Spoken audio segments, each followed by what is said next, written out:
안녕하세요. 달콤한 국어입니다. 오늘은 동아출판사 9단원, 아무래도 중간고사, 기말고사 2학기에 시험에 많이 출제가 될 이 9단원의 총 5가지 문학 작품 중에서 오늘은 첫 번째 제 막매가 내용 살펴보도록 하겠습니다. 자, 가볼게요. 자, 여기 있는 제 막매가, 자, 제목 이야기를 하기 전에 먼저 그러이 갈래 이야기부터 먼저 해보도록 하겠습니다. 이 그러이 갈래는 향가입니다.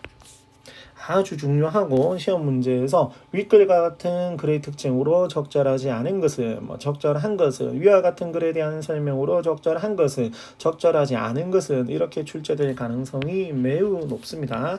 한 개씩 살펴보도록 할게요. 첫 번째, 이 향가는 향찰로 기록된 문학입니다. 여기서 말하는 향찰이라고 하는 것은 우리 한글이 창제되기 이전에 한자의 음과 뜻을 빌려서 표기한 표기 방식을 의미합니다. 그러한 향찰로 기록된 문학을 무엇이라고 한다? 향가라고 한다. 기억하고 계시고, 두 번째, 주로 4구체, 8구체, 19체라는 것이 있었는데 여기서 4, 8, 10이라고 하는 것은 어렵지 않고 4줄, 8줄, 10줄이라는 소리입니다. 자, 여기 줄 세어보면 하나, 둘, 셋, 넷, 다섯, 여섯, 일곱, 여덟, 아홉, 열, 여기까지 해서 총 몇 줄이죠? 10줄이죠. 그래서 우리 이 작품 같은 경우는 몇 구체? 19채. 그래서 이 19채를 뭐라고 말을 하느냐? 가장 완성된 형태 혹은 가장 정제된 형태라고 합니다.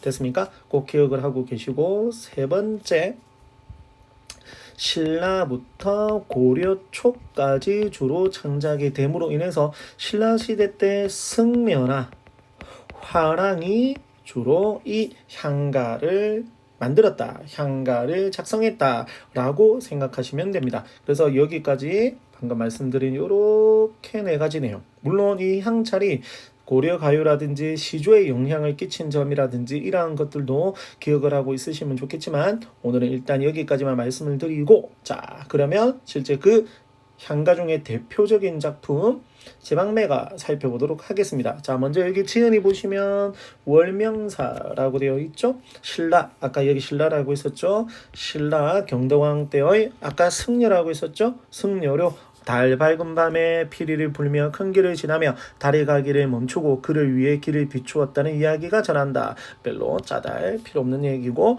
월명이라는 이름도 여기서 유래되었답니다. 그냥 넘어갑시다. 자, 제목 제 막매 가볼게요.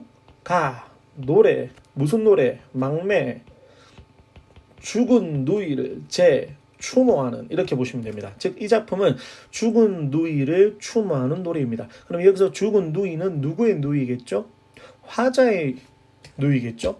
그래서 누구의 처지도 알 수 있습니다. 화자의 처지도 알 수 있습니다. 아, 누구를 잃은 상황, 누이를 잃은 상황이다라는 것도 알 수가 있겠죠.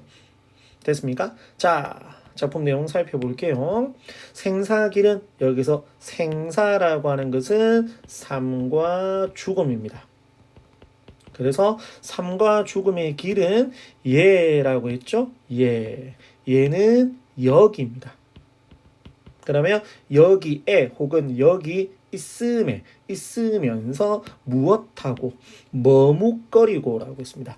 여기서 말을 하는 머뭇거림이라는 소리는 망설임이라고도 해석을 할 수가 있고, 혹은 두려움 이라고도 해석을 할 수가 있겠죠. 그럼 여기서 망설이고 두려워하는 주체가 누구이냐? 일반적으로라면 죽은 누이가 죽었다라고 했으니까 삶과 죽음의 길에서 머뭇거리면서 망설이고 두려움을 느끼는 건 누구겠죠? 누이겠죠. 하지만 이것을 일부 선생님께서는 화자로도 보기도 합니다. 왜냐하면 그 누이의 죽음을 옆에서 겪게 되면서 망설임과 두려움을 느꼈다.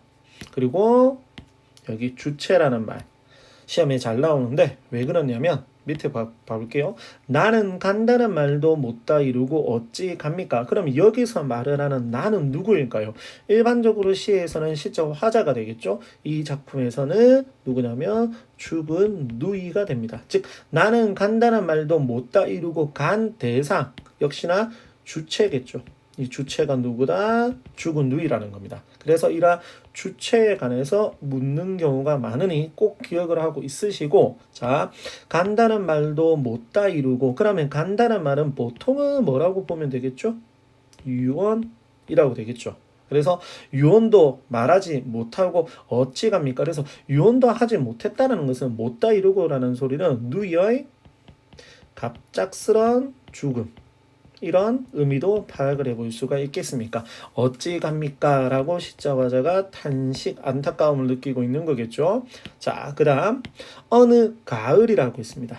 가을이 무조건 안 좋은 건 아니지만 이 작품에서는 안 좋습니다. 왜? 이 작품에서 가을은 소멸과 죽음의 이미지입니다. 그래서 어느 가을 무슨 바람, 이른 바람 매우 중요한데 이 바람도 세모가 되는데, 왜냐하면 이에 저에 이곳 저곳에 떨어질 잎처럼, 잎 동그라미 쳐놓을게요. 일단 처럼 무슨 법이고 지규법이고, 여기서는 비유적 표현을 써서 누구냐면 죽은 누이를 의미합니다. 아, 그러면 바람 때문에, 어느 가을 이른 바람 때문에 잎이 떨어졌는데 그 잎이 누구다? 죽은 누이라는 겁니다. 여기서도 주체라고도 생각해 볼 수 있겠죠. 죽은 누이랍니다. 근데 그 잎이, 비유를 한 잎이 무엇 때문에 떨어졌죠? 어느 가을에 바람 때문에 떨어졌습니다. 그럼 여기서 말을 하는 무엇은 이렇게 당길게요. 바람은 누이를 죽음에 이르게 한 소재가 되겠죠. 아주 중요합니다. 시어시구의 의미에서 매우 출제가 잘 됩니다. 꼭 기억을 하고 있으시고, 그 다음 입처럼 한 가지에 나오고, 한 가지에 났다. 한 가지에 났다는 무슨 말일까요? 같은 부모에게서 태어났다는 겁니다. 그래서 이렇게 가지가 있으면 이렇게 잎이 있고, 그림 잘 그리죠? 죄송해요. 이렇게 잎이 있는데 이 잎이 누구다? 누이고, 이게 누구다? 화자라는 소리겠죠. 아우, 그림. 자, 한 가지에 나오고 가는 곳을 모른다. 아, 같은 부모에게서 태어났는데 지금 어디로 갔는지를 알 수가 없다. 이런 것을 인생무상이라는 단어로 표현하는 것. 문제 어휘 문제로도 가끔 출제가 됩니다. 자, 그 다음 밑에 아주 중요한 거 이라는 걸 무슨 법이라고 하죠?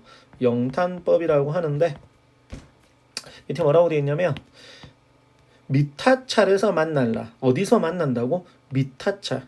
그럼 어디서 만날 수 있다라는 소리입니까? 미타찰에서 만날 수 있다라는 거죠. 그럼 미타찰에서 이 공간이 지니는 의미는 뭘까요? 당연히 제외의 공간이 되겠죠. 누구를 제외할 수 있는? 당연히 누이와 제외를 하는 거죠. 그리고 여기 나와 있는 뭐는, 나는 누구일까요? 주체가 화자입니다. 앞에서 나왔었던 누가 아니라, 죽은 누이가 아니라 주체가 누구다? 화자이다. 근데 여기 있는 나랑 여기 있는 나가 다르다라는 소리죠. 시험에 나올 수 있습니다. 꼭 기억을 하고 있으시고, 자, 그러면 미타찰에서 만날 때까지 도 닦아 기다리겠노라. 도를 닦으면서 기다리겠다. 아, 그러면 이것은 시험에 잘 나오는 게 색깔이 좀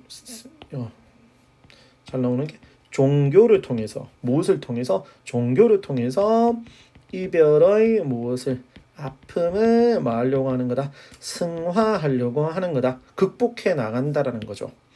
조금 진하게 해야 되겠죠? 그래서 종교를 통해서 이별의 아픔을 승화시키려고 한다. 극복해 나가려고 한다. 이렇게 기억을 하고 있으시면 되겠습니다. 자, 전체를 한번 지우고 좀 지우지는 못하겠네요. 어떻게 하는 거죠?